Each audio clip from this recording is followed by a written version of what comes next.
principal suspect dans l'affaire Jubilard qui est non résolue depuis 2 ans, Cédric Jubilard voit son téléphone, objet si précieux qu'il utilisait beaucoup pour jouer en ligne comme consulter les sites de rencontres, révéler de nouvelles informations.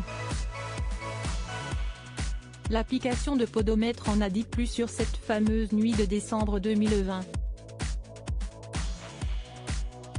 Le 16 décembre 2022, cela fera exactement 2 ans que Delphine Jubilard, infirmière du Tarn et mère de 2 jeunes enfants en instance de divorce, a disparu. De longs mois sans avoir retrouvé une trace de cette trentenaire qui a été, pour ses proches, tuée. En effet, pour eux, rien n'explique un départ volontaire soudain en abandonnant sa progéniture qu'elle chérissait tant. Son mari Cédric Jubilard est le principal suspect et se trouve en détention provisoire depuis juin 2021. S'il clame son innocence par la voix de ses avocats, un nouvel élément vient l'accabler, alors qu'il va participer à une reconstitution de la dernière nuit de sa femme. La radio locale 100% a dévoilé des informations exclusives d'après des documents confidentiels qu'elle a pu consulter. Les gendarmes de la section de recherche de Toulouse ont analysé le podomètre du présumé coupable.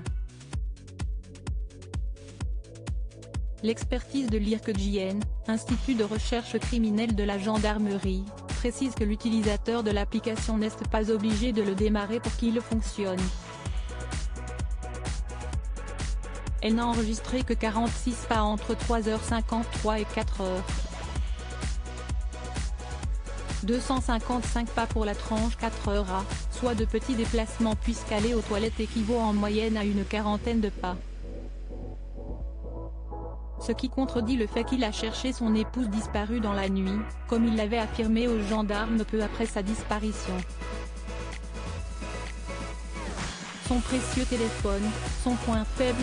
S'il n'était pas obligé d'avoir son téléphone sur lui, rappelons qu'il ne l'a éteint que 2 fois durant l'année 2020, il a toujours beaucoup utilisé son appareil au quotidien.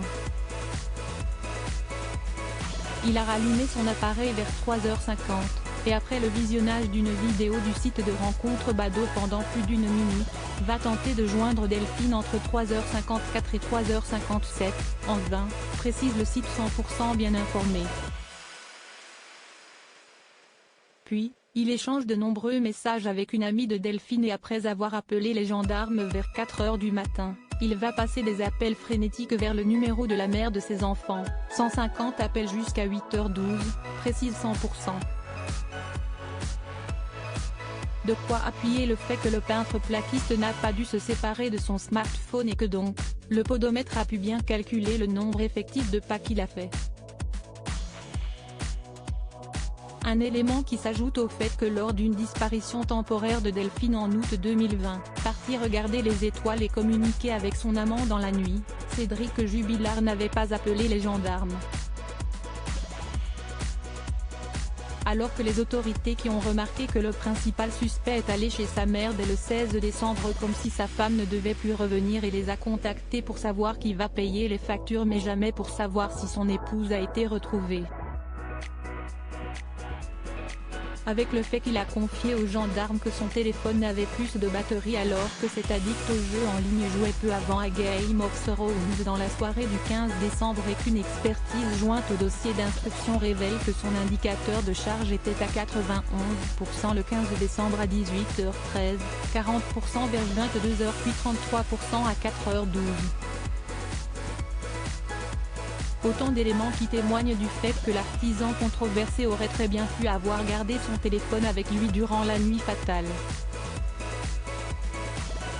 Cédric Jubilard reste présumé innocent des faits qui lui sont reprochés jusqu'à la clôture définitive du dossier.